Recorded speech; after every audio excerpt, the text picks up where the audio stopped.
Chapter 14. The Nightly Review, Remembering Without Punishment.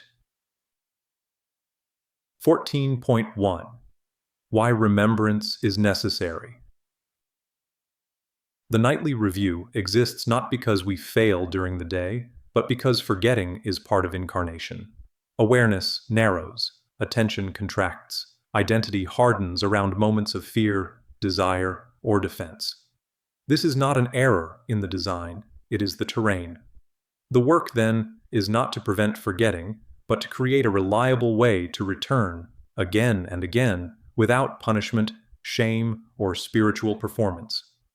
Across cultures and wisdom traditions, some form of reflective review has quietly served this function.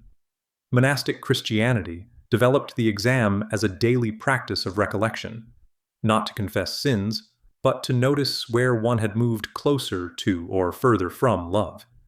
Buddhist traditions emphasize mindful recollection of the day as a way of seeing craving and aversion without identification. Stoic philosophers advised reviewing one's actions each evening, not for self-reproach, but to refine attention and discernment. Indigenous traditions often include nightly storytelling or silent reflection to integrate the day's events back into the continuity of the self. In each case, the aim is the same. Not judgment, but remembrance. What distinguishes the nightly review in this work is its orientation. We are not reviewing the day from the standpoint of the ego seeking improvement, nor from an imagined moral authority issuing verdicts. We are reviewing from the perspective of the incarnated self, learning to recognize when authorship shifted, when perception narrowed, when fear took the lead, when the overlap was forgotten. The review is not about becoming better tomorrow. It is about seeing more clearly today, from a wider identity than the one that acted. This is why the nightly review is deliberately gentle. It is done early, briefly, and regularly, while the nervous system is settling and defenses have softened. We do not analyze the entire day. We notice moments, a reaction, a tightening, a story believed too quickly, a judgment spoken or withheld. Each is viewed not as evidence of failure, but as information, signals pointing to where awareness stood when perception occurred. Nothing is corrected, nothing is rehearsed, nothing is excused. The day is simply seen. Over time, this kind of seeing has a quiet but cumulative effect. When experiences are revisited without criticism, they lose their grip. When reactions are acknowledged without justification, they soften. When forgetting is met with understanding rather than blame, remembrance begins to feel safe. The nightly review does not keep us in the overlap by force. It makes returning to it familiar, and familiarity, practiced gently and consistently, is how awareness learns where it belongs. 14.2.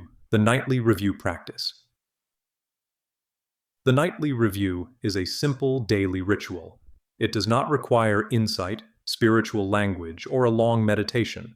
It requires only willingness to look back gently for a few minutes, with honesty and restraint.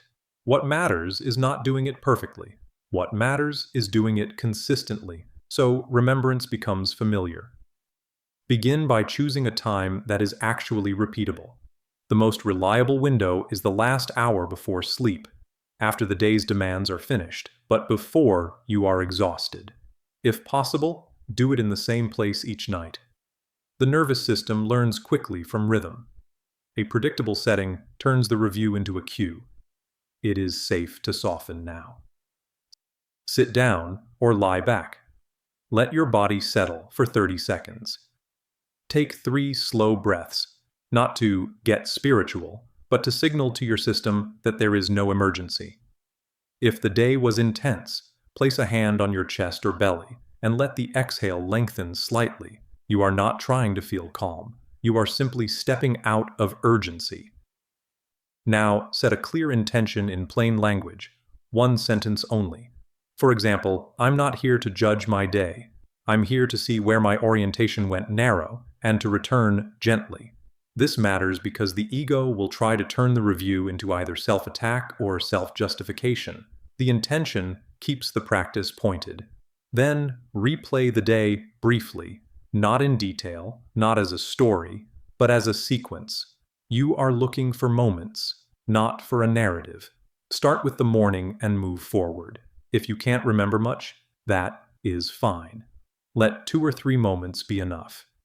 As you scan, pause when you notice any of the following: a moment you tightened, a moment you judged, a moment you compared, a moment you withdrew, a moment you performed kindness automatically, or resisted it, a moment your tone sharpened, a moment you felt fear, irritation, superiority, shame, or defensiveness, a moment you felt genuine openness, warmth, or unforced care.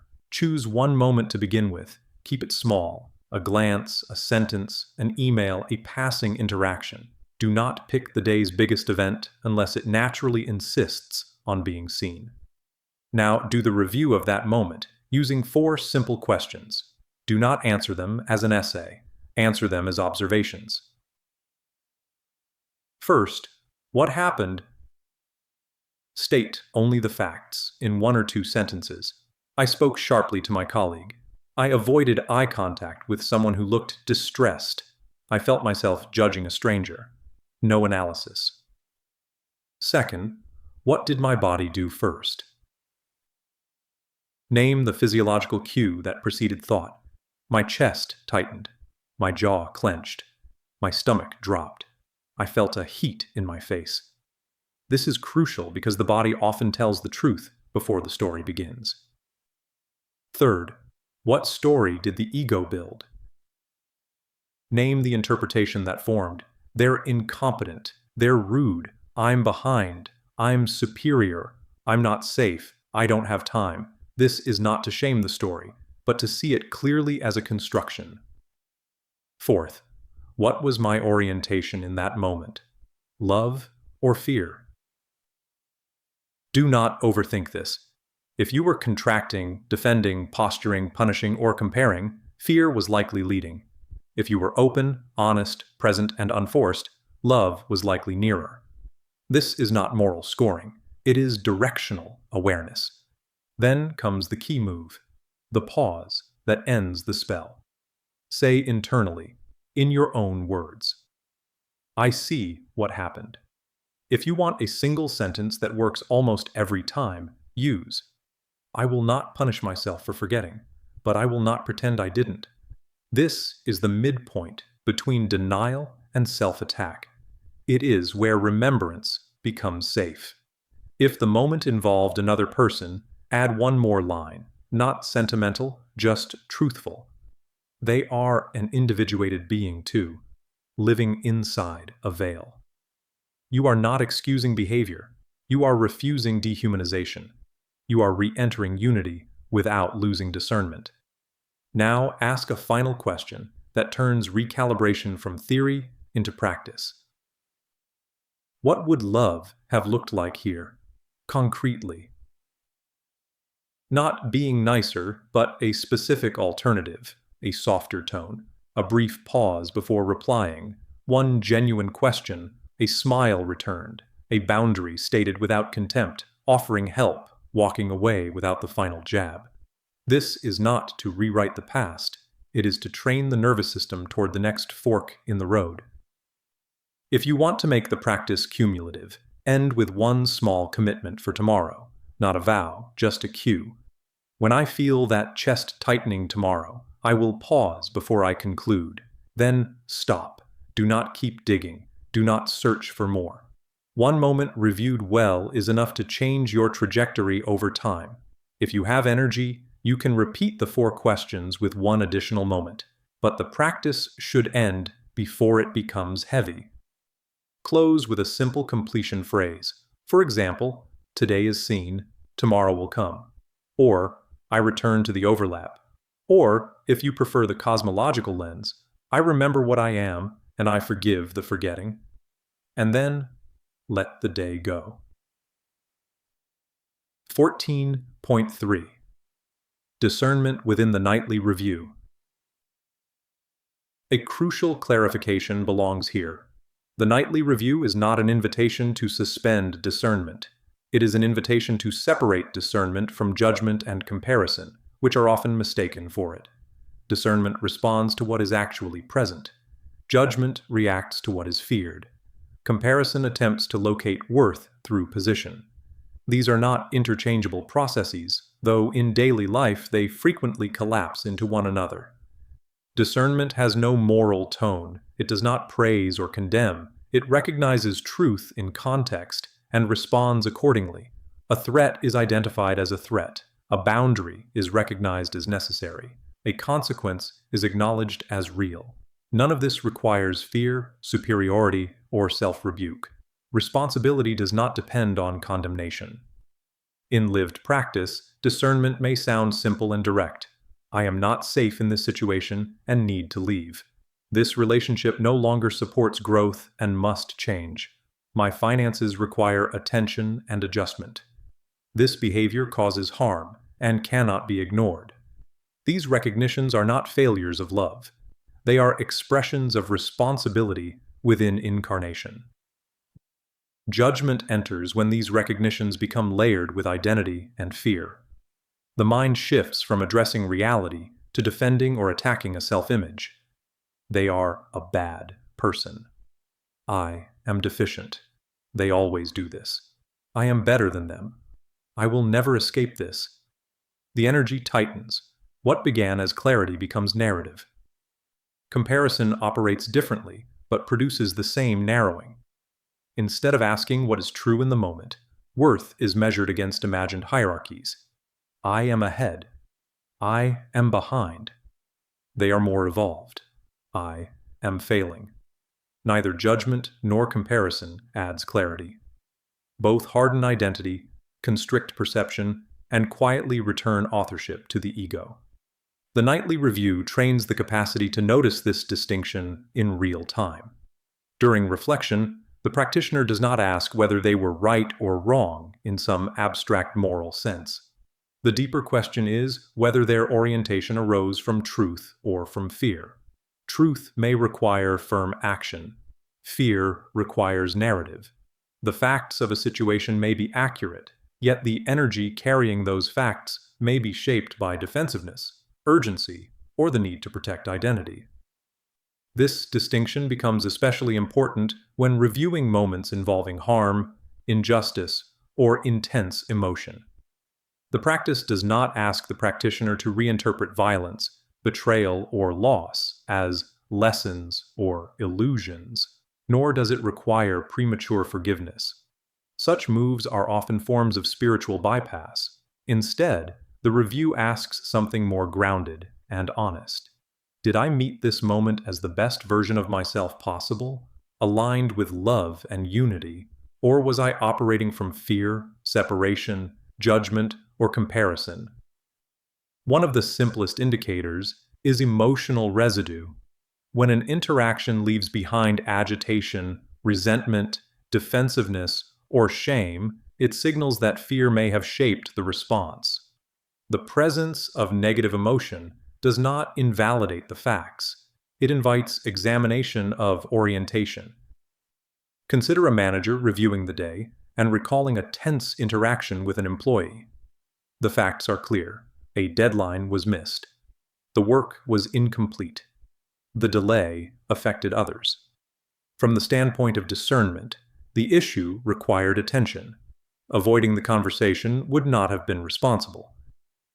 Yet, in revisiting the moment during the nightly review, something subtler becomes visible. The tone was sharp. The words were clipped. There was urgency not only to address the problem, but to assert authority. Beneath the accurate assessment lay a tightening, an unspoken fear of losing respect, of appearing ineffective, of having one's competence questioned. The response was shaped less by the missed deadline itself, and more by the need to protect identity. Nothing about the facts was wrong. Consequences were real. The matter needed to be addressed. And yet fear quietly colored the delivery of truth. Seen without self-criticism, this distinction becomes illuminating rather than punitive. The practitioner does not conclude, "I should not have spoken," nor do they retreat into, "I was justified," end of story. Instead, a more nuanced recognition emerges. The truth was present, but it was carried with urgency and edge rather than calm firmness. Defense had intertwined with discernment. This awareness does not undo what occurred. It recalibrates orientation. When a similar situation arises again, the facts can still be addressed, yet with less need to dominate, less pressure to prove, and more room for firmness without hardness. In this way, the review reveals that accuracy alone is not the measure of alignment.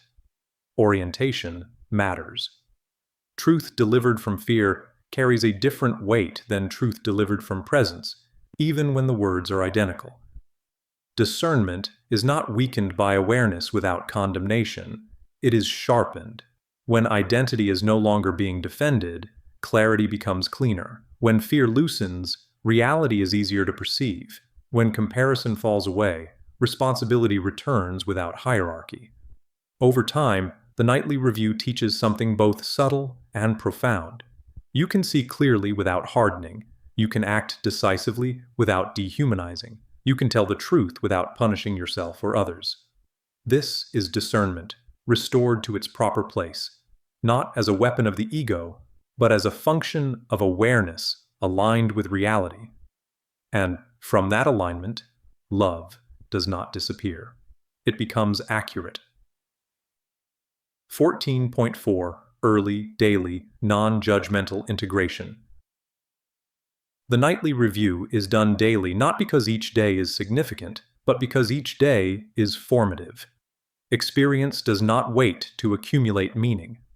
Interpretation begins immediately. Emotions arise, explanations follow, and identities are quietly reinforced, often before we realize anything has happened at all. Reviewing close to the lived moment allows awareness to meet experience before it hardens into story. When reflection is delayed too long, narrative crystallizes. What began as a fleeting reaction becomes the kind of person I am, the way they always are, or how things tend to go. Memory edits itself to support coherence to the identity that the ego presents. The ego grows more confident in its authorship. By the time reflection occurs, the day is no longer being seen, it is being defended. Early review interrupts this process gently, not by challenging conclusions, but by seeing how they formed. Daily review also matters because identity does not solidify all at once. It accretes. Small reactions, unexamined, quietly align into posture. A week of irritation becomes a self-image. A month of comparison becomes a worldview.